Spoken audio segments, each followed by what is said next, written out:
শেষ থেকে শুরু। আকাশ ছোঁয়া ডান্স একাডেমির অফিস রুমে বসে আছে তৃষা চৌধুরী। এই এত বড় ডান্স একাডেমির কর্ণধার সে। তার মায়ের একটা ছোট্ট ডান্স এর স্কুল থেকে এই এত বড় ডান্স একাডেমি তৈরি করে সে। এই ডান্স একাডেমি থেকে অনেক বড় বড় নৃত্যশিল্পী বেরিয়েছে, তাই সারা ভারতবর্ষে এই একাডেমির অনেক নাম। তৃষা অফিস রুমে বসে বসে কিছু কাগজপত্র দেখছিল। সেই সময় এক বয়স্ক ভদ্রলোক তৃষাকে বলল, ভদ্রলোক, ভেতরে আসতে পারি ম্যাডাম? তৃষা একবার সামনের দিকে তাকিয়ে বলল, হ্যাঁ হ্যাঁ, ভেতরে আসুন। ভদ্রলোক, আমার নাম অশোক সেন, আমার নাতনিকে এই একাডেমিতে ভর্তি করানোর জন্য আমি এসেছি। তৃষা, তা বয়স কত আপনার নাতনির? অশোক বাবু, এই 5 বছর হবে। তা কবে থেকে নিয়ে আসবো এখানে? তৃষা, কাল থেকেই নিয়ে আসুন। অশোক বাবু, তাহলে আজ আসছি। অশোক বাবু নমস্কার করে বেরিয়ে গেলেন। কাল সকালে আবার নাতনিকে নিয়ে এই একাডেমিতে আসলেন। সবাই তার নাতনির মানে পাখির দিকে চেয়ে রয়েছে। কি মিষ্টি দেখতে, একটা আলাদাই মায়া রয়েছে মেয়েটির মুখে। তৃষা ছুটে এসে কোলে তুলে নেয় পাখিকে। তৃষা, তোমার নাম কি? পাখি একটু মিষ্টি হেসে উত্তর দেয়, আমার নাম পাখি সেন। এরপর থেকে তৃষা আর পাখির মধ্যে ছাত্র গুরুর সম্পর্ক ছাড়াও একটা ভালো মা মেয়ের সম্পর্ক তৈরি হয়। তৃষা যেন নিজের মেয়ের মতো করে পাখিকে আগলে রাখে। একদিন তৃষা পাখিকে প্রশ্ন করল, তৃষা, আচ্ছা পাখি, তোমার মায়ের নাম কি? মায়ের কথা শুনে পাখির মুখটা একটু ভার হয়ে যায়, চোখটা ছল ছল করে ওঠে তার। তৃষা, মেঘনা সেন। তৃষা, কি হলো সোনা, কাঁদছো কেন? আমি কি কিছু ভুল বললাম?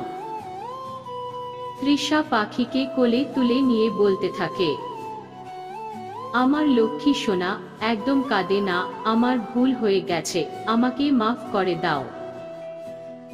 পাখি, না না ম্যাডাম, ঠিক আছে। আসলে আমার মা নেই তো, তাই মায়ের নাম শুনলে খুব কষ্ট হয় আমার। এই কথাটা শোনা মাত্রই তৃষার বুকের ভেতরটা ধড়াস করে ওঠে। এত সুন্দর একটা নিষ্পাপ মেয়ে, অথচ মা হারানোর কষ্ট তাকে কুরে কুরে খাচ্ছে। তৃষা পাখিকে নিজের বুকে জড়িয়ে নেয়। তৃষাও যে জানে মা হারানোর কষ্ট কাকে বলে। এই কিছু বছর হলো তৃষা ও তার নিজের মাকে হারিয়েছে। তৃষা ও পাখির কথা হচ্ছিল, এরই মাঝে একজন কোট পরা লোক এসে হাজির হলো। স্টাইলিশ, হ্যান্ডসাম, স্মার্ট একজন লোক। সাথে আরো 3-4 জন কোট পরা লোক আছে। দেখে মনে হচ্ছে অনেক বড় বিজনেসম্যান। কোটপাড়া লোকটিকে দেখা মাত্রই পাখি তৃষার কোল থেকে নেমে এক ছুটে লোকটির কোলে গিয়ে উঠল।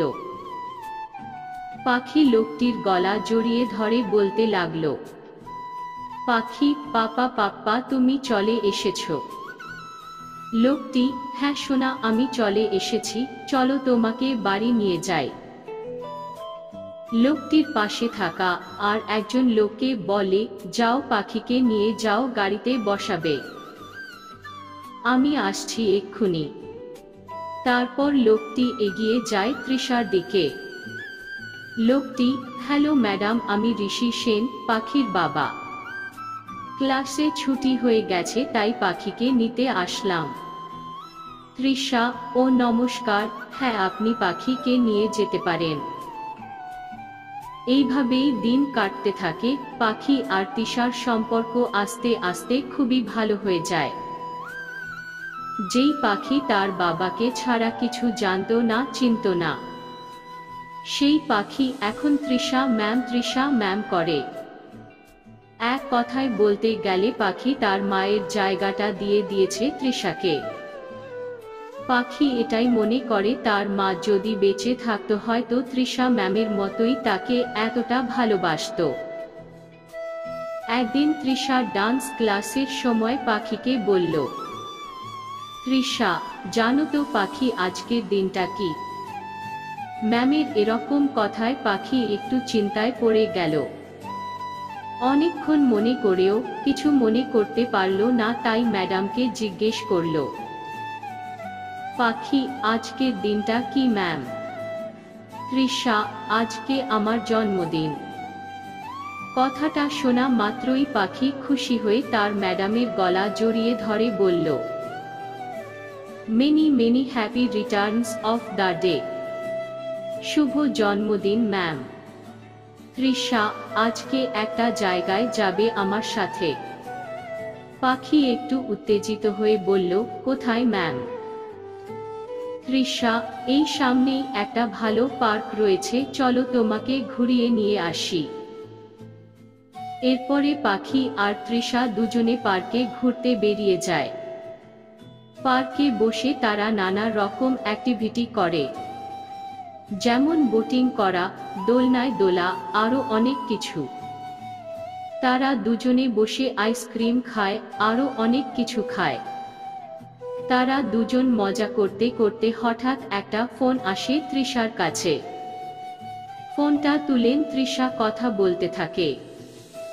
সে কথা বলায় এতটাই মত্ত হয়ে যায় যে পাখির কথা তার মনেই নেই।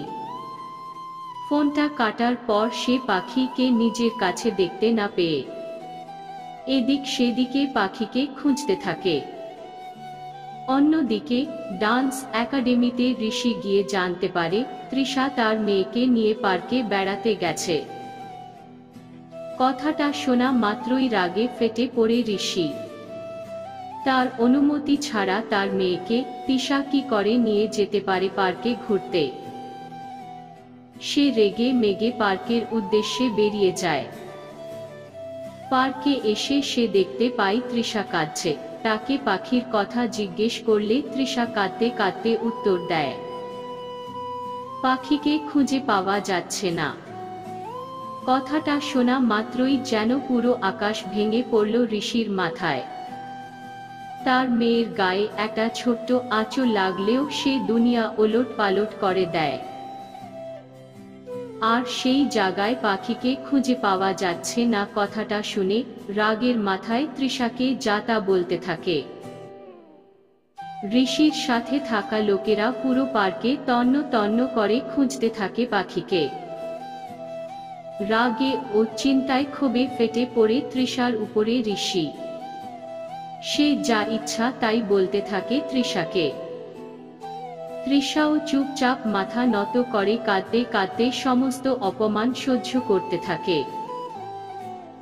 হঠাৎ অনেকটা দূরে একটা পুকুরের দিকে লক্ষ্য করে ঋষি ছুটে যায় সেই পুকুরের দিকে। গিয়ে দেখে একটা ছোট্ট পাখি জলের ওপর পড়ে ভাসছে। আর আমাদের পাখি আস্তে আস্তে জলের দিকে এগিয়ে যাচ্ছে সেই পাখিটিকে বাঁচাতে। ঋষি ছুটে গিয়ে পাখিকে কোলে তুলে নেয় আর একটা লাঠি দিয়ে সেই পাখির বাচ্চাটিকে জল থেকে তুলে নিয়ে একটা গাছের ডালে তুলে রাখে।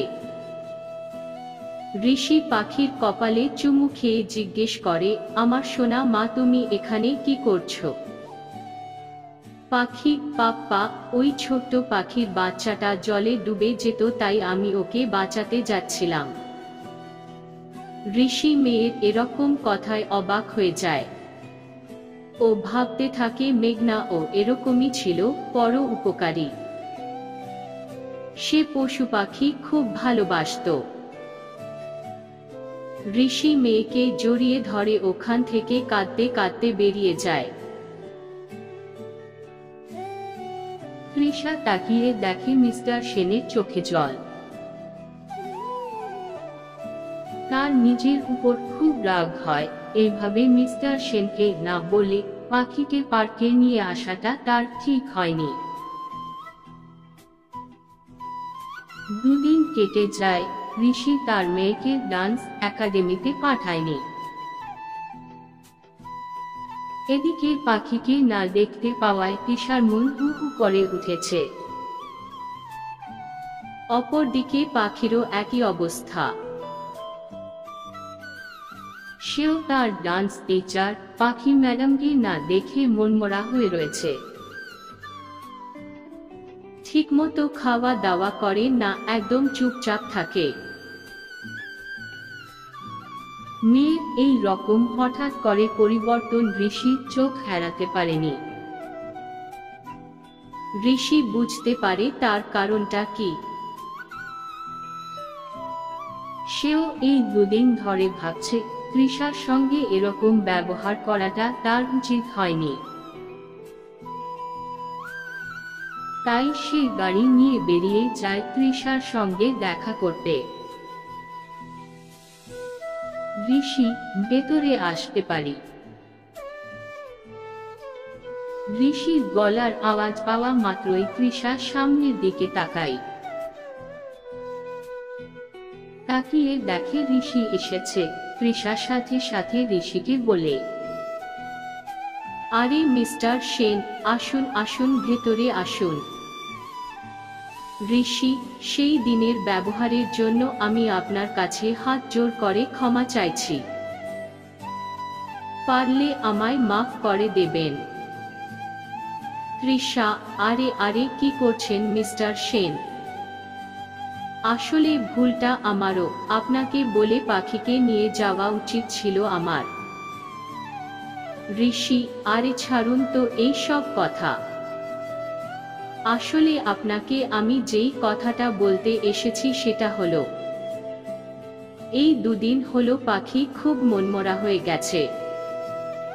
প্লিজ একবার চলুন না আমার বাড়ি, আমার সাথে।